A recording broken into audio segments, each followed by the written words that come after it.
¿Son irreconciliables Ucrania y Rusia? Bueno, una cuestión interesante que nos plantea Luis González.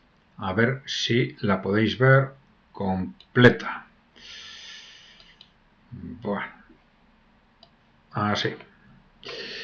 Dice, no mencionan para nada que los ucranianos detestan históricamente a Rusia desde el Holodomor, cuando asesinaron por hambre a millones de ucranianos. Además, Rusia siempre despreció la cultura, la historia, el idioma y la identidad ucraniana. Por eso jamás iban a aceptar un gobierno prorruso. Bueno, hay un fallo muy evidente en tu argumentación, que es el final. Dices, jamás iban a aceptar un gobierno prorruso. Pues lo han aceptado.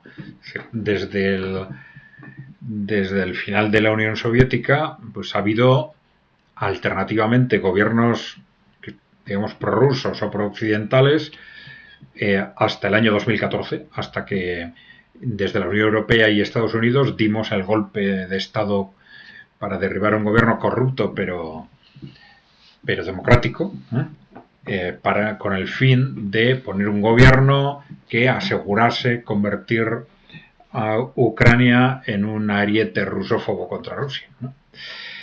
Bien, o sea que esta es una constatación práctica de que tu argumentación, el fondo de tu argumentación cae, ¿no? Bueno, los ucranianos detestan históricamente a Rusia desde el Holodomor. Bueno, detestan históricamente a Rusia, pues unos sí y otros no, ¿no? Esto creo que las votaciones está claro. Entonces, sobre todo cuando hablamos de otros países, pues hay que ser muy prudentes cuando decimos que los ucranianos o los franceses o los tal, bueno, porque yo tengo unos determinados datos de un sector de la población, hay que tener mucho cuidado a la hora de generalizarlos, ¿no?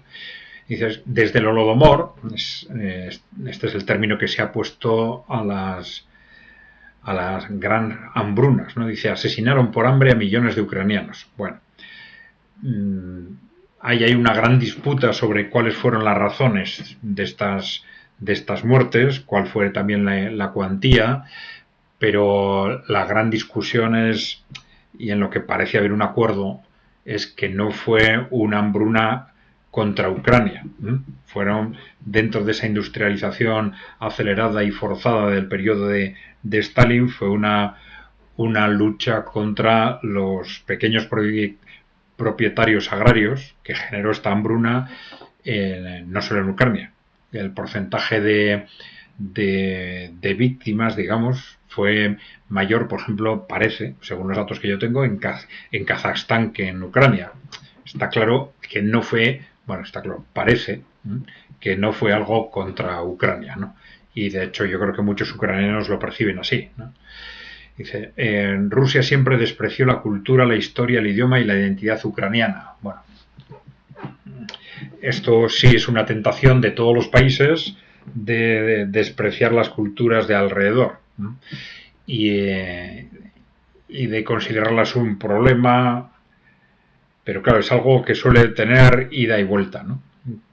Y yo lo digo, por ejemplo, por la experiencia del País Vasco, ¿no? Que hay una acción-reacción que al final se prolonga durante décadas o incluso siglos, de que hay unos que desprecian la cultura de los otros, se produce una reacción política, entonces luego se produce una reacción contra esa reacción política. Al final, con el paso de los años, es cada vez más difícil acreditar cuál es el origen y cuál es la reacción, ¿no? Pero sí está claro que cuando pues un porcentaje tan grande de ucranianos votan a grupos prorrusos, pues bueno, no ven las cosas así, o no ven por lo menos que sea imposible algún tipo de convivencia conjunta, ¿no? O de tener buenas relaciones unos y otros, ¿no? Entonces, ya te digo, primera cuestión clave. Bueno, otro tema que es importante también.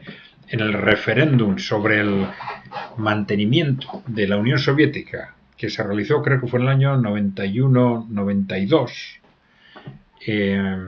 pero claro, no durante la dictadura soviética, sino cuando ya había, no sé si eran, pues 5, 6, 7 años de libertad de prensa, etcétera, libertad de opinión, con distintos grupos funcionando, etcétera. se votó si mantener o no la Unión Soviética y los porcentajes fueron cercanos al 70% en casi todas las regiones ucranianas, ¿no? A favor de mantener a Ucrania dentro de la Unión Soviética, ¿no?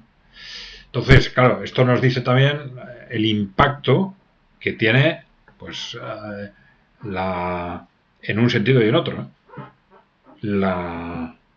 Los medios de comunicación y la influencia sobre la opinión pública, pues a lo largo de los años. Bien, entonces, y por otro lado, este otro tema que comentamos, ¿no? La experiencia desde el fin de la Unión Soviética hasta el año 2014 es de alternancia de gobiernos prorrusos o pro-occidentales, digamos, ¿no? Entonces, bueno, ¿qué puede pasar cuando termine la guerra? Pues depende de muchas cosas. Porque claro, la población ucraniana, en principio, pero claro, puedes decir, no, es que es su forma de pensar, pero lógicamente también el ambiente y el contexto es el que es. Y después de 8 años de propaganda agresiva, propaganda contra Rusia, pues eso tiene un impacto, evidentemente. Pero bueno, supongo que en el momento del choque geopolítico, del estallido del conflicto bélico en el 2022, hay una mayoría ucraniana que se vuelca en contra desde un punto de vista de opinión, en contra de Rusia, ¿no? Pero claro, luego parece claro que ahí también han incidido evidentemente la prohibición de los partidos de oposición, de medios de la oposición, etcétera, ¿no?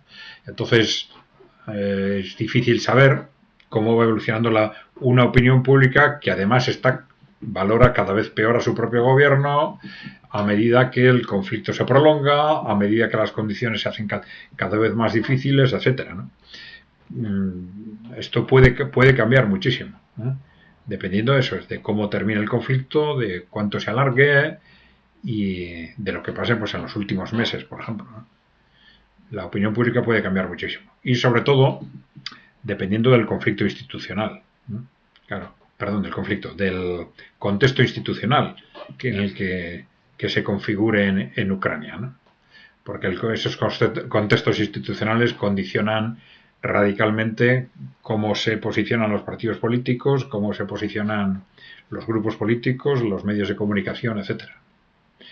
Y entonces esos contextos institucionales, digamos, como el que establece, por ejemplo, pues Estados Unidos en Alemania al final de la guerra, pues asegura una Alemania absolutamente fiel a Estados Unidos, al modelo occidental y que no se separe de ahí ni un milímetro, ¿no? Entonces, dependiendo de cómo se configuran esos contextos institucionales, pues condicionan radicalmente la forma de pensar y de votar de las personas, ¿no? Vale. Bien, bueno, gracias por tu pregunta o por tu comentario, Luis. Ya sabéis, si no estáis suscritos, darle a la tecla de suscribirse y dejarnos preguntas o comentarios. Gracias por vuestro interés.